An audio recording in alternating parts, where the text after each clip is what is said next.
What's up, everybody? Out here today, I just thought of a good topic that might be interesting to people that aren't around the agriculture industry or farming. And even if you are, you still may not know this. But the question that I thought about is, how do we know when it's time to start harvesting? Obviously, the time of the year, getting, beginning of August, mid-August, we're thinking about it. Last year, I think we started about August 21st. We're August 12th, I think, right now. So we're close. But we go around, drive around, come here, park, head in the field to go pull ears that we then go check at the farm in our moisture tester and test the moisture. Well, I'm getting tongue-tied. Moisture. And once it gets down to a certain moisture, then we can start harvesting. We have a grain dryer, so we can start earlier than most people. Well, not most people. We can start earlier than people that don't have dryers. Not everybody does have a dryer. So we can start with the moisture up in the 20s, as other people might have to wait down until it's 14, 15 before they can start, which could take a week or 2 weeks longer for them to be able to start. So this is how we do it. Show you right here.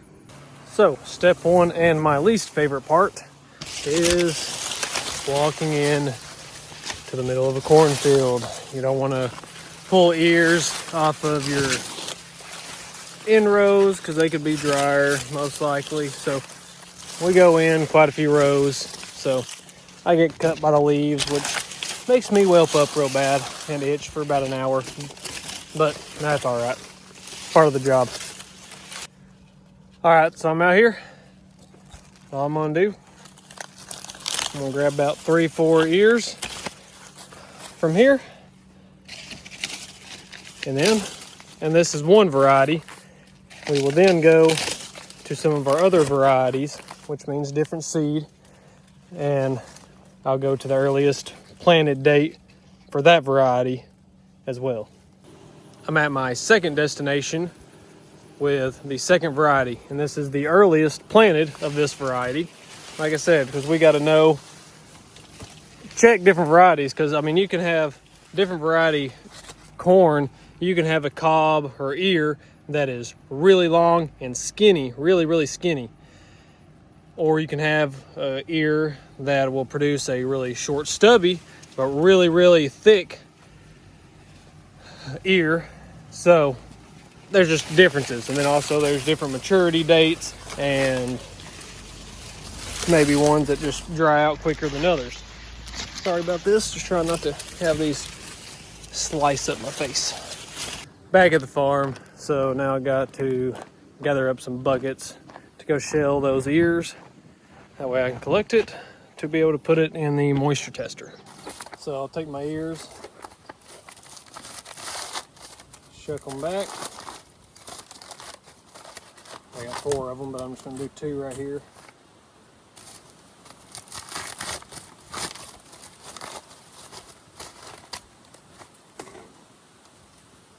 Take those. Then we'll come in our scale house, drop a bucket in here. I'm not sure how other people do this, but this is a very old machine here. I might not be able to do it with one hand, but clean that off. This is, yeah, I'm gonna have to find a way to support this. I'm gonna use 2 hands, but push down on it.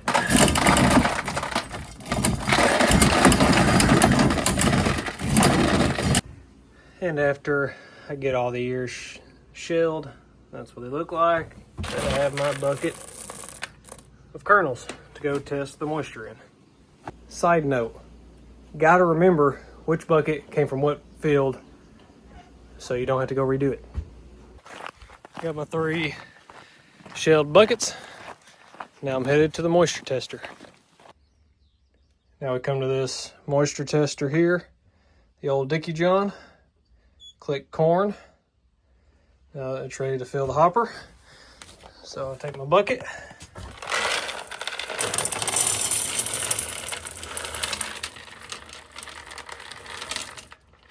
Put a good sample in there.